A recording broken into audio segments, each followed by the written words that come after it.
To al'umma, wannan abu dai muna ɗauka ne saboda mu nuna muku ku ga abin da ya faru da ɗan uwanku musulmi,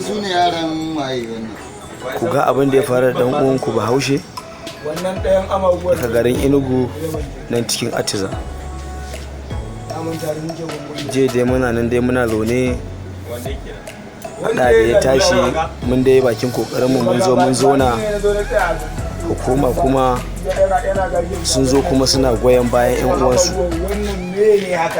don wannan abin ya zamanto background ne, saboda mu ba ma da wanda za su kawo mana sojoji ko wani mafol, to su sun kira nasu kuma sun zo mu muna zaman mu za su kama kasa harbe ka kuma su ma su wuce.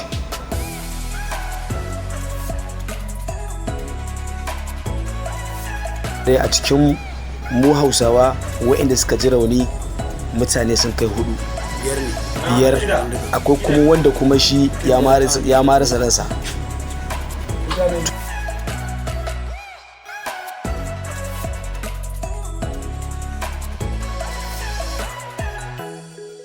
Da wani gurbi a tura shi ko a YouTube ko a ina ne, Instagram da sauransu.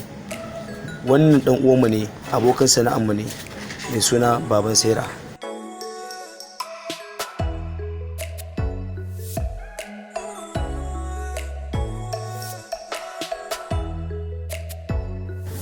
Don Allah da Annabi, kai wanda ka gani ka tura, Ubangiji ya tsaka maka kuma Ubangiji ya baka abin da kake nema duniya wa lahira. Kai kuma wanda da ka gani baka tura ba saboda baka da data, Allah ya baka buɗin da zaka yi don ka tura ma wani.